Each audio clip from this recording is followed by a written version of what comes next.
Aloha everyone. Hey, this is Una coming to you today. I am down here on the beach in Australia near Byron Bay. I thought you might like to hear from me down here. Hopefully the wind is going to be okay.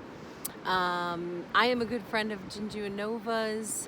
For many years we've known each other. We worked together on some retreats, and Jinju asked me to come on today as an astrologer, which is one of the things that I do, and talk to you a little bit about the new moon in Leo that's coming up here, which I'm super excited about.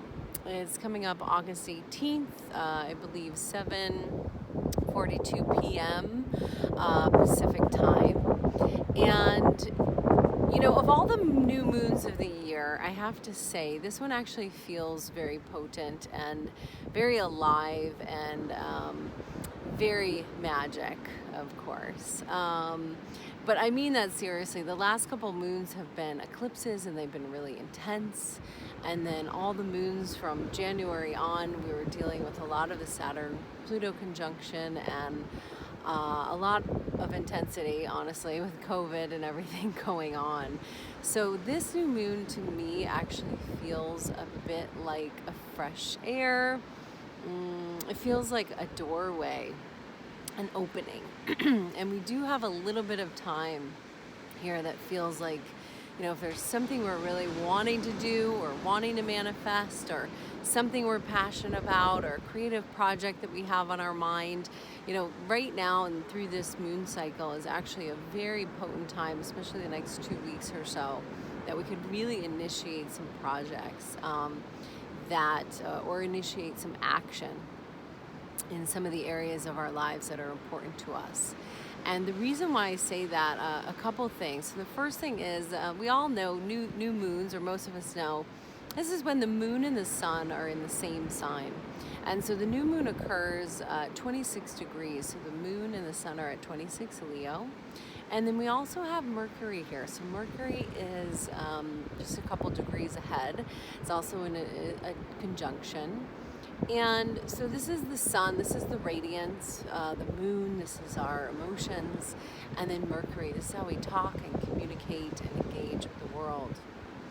Having all three of these here in fiery, passionate, creative Leo. And so right there, that brings a lot of energy around aligning both our body, our minds, our heart, our spirit, our talk, you know, all the alignment in terms of our inner body and our outer body coming into alignment for this. So I love that right off the bat. And then the second thing is the moon and sun are going to be trining off to Mars. So Mars is the planet of action. It's where we get our drive, our sexuality. It's where we use our boundaries when we need to protect something. And Mars, this warrior energy, is in the sign of Aries for 6 months. So this is a long time of energy for the warrior. And the reason that is because Mars is going to be going retrograde in Aries beginning of September.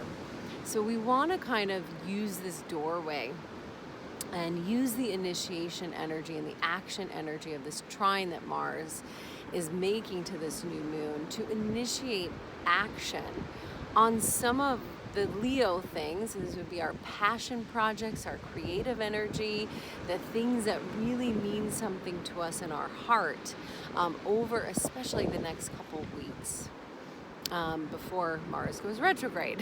And that's another video. But I love this because, you know, Mars can give us the drive and the energy and the action to take initiative on some of those things that really have our heart, that we're interested in, that we're passionate about. And so the other thing is that this is trining off, so making like a triangle to the south node in Sagittarius. And so the south node and the north node right now are currently, the south node is in Sagittarius and the north node is in Gemini.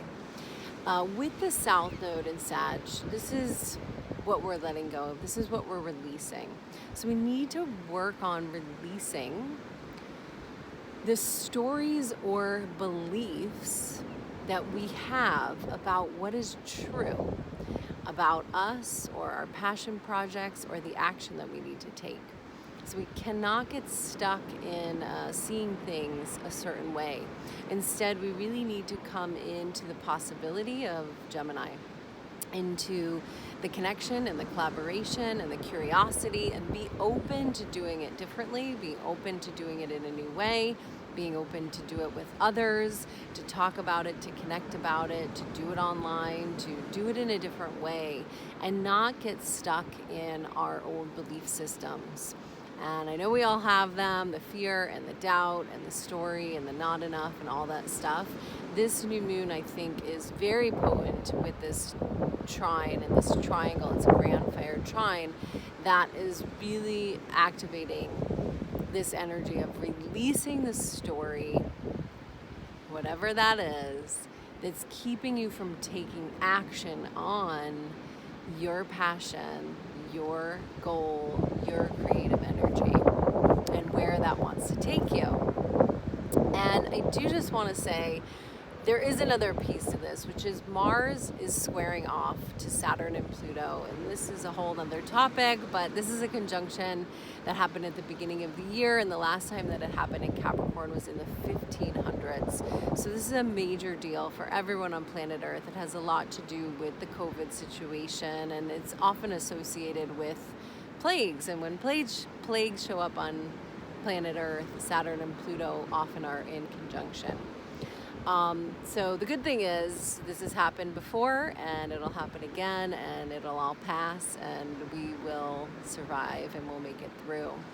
But what Saturn and Pluto squaring off to Mars is showing us or telling us is that, you know, as we are taking action on our goals and our desires and our creative projects, we do need to take into consideration our responsibilities and to have discernment around what we're choosing and to think long term about these things. So what I would say is, imagine your life, right? You have all the things that you really care about, your family or your work or a creative project or whatever it is, as little fires. Okay, and so what this Mars square and this new moon and this energy is about is, which fires do you want to feed? Okay, think about feeding a fire. You have to tend to it. A campfire on the beach, let's say. You know, you have to bring it food, you have to bring it fuel, you have to look after it, you have to make sure there's enough air, you have to make sure there's enough kindling, and you really have to take care of it to some extent. You don't want it to get too big, and you don't want it to go out. So as you're thinking about your intentions or your desires or your creative projects, I want you to think long term about them, and I want you to think about how can you tend to the fires, the creative projects, the energies, the people, the things in your life that you do not want that fire to go out, right? So when 2021 comes around, you have the fires going that you want to keep going. You have the fires that inspire you. You have the fires that you're passionate about. You have the fires that feed you. And you are discerning and letting go. Maybe you let some other fires go out that are not feeding you, that are taking too much of your energy.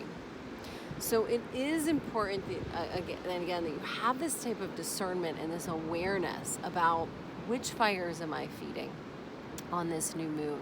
And make sure you're very clear that these are fires that are in alignment with your heart and your mind, with your words, with what you speak about, with how you want to be and who you want to be in the world come 2021. 2021 is a new year. It's a new world. We don't know what it's going to look like. Nobody does. But I know that there are things in your life that you want to have and you want to keep into the new year. So get clear on what those things are. And I hope you think about it from the place of what really lights your fire. What are you passionate about? What brings you creative joy? And how can you take action on those ideas or projects in a structured or a practical way, and make sure you're not feeding the fires that you don't want to keep going. Okay, my loves, it's super good to pop on here with you. I hope the wind was okay. I hope you enjoy the view here. This is my favorite beach down in Australia. I'll give you a little show, and then we'll happy new moon and happy birthday, Jinju, and have a beautiful magic day. Ciao.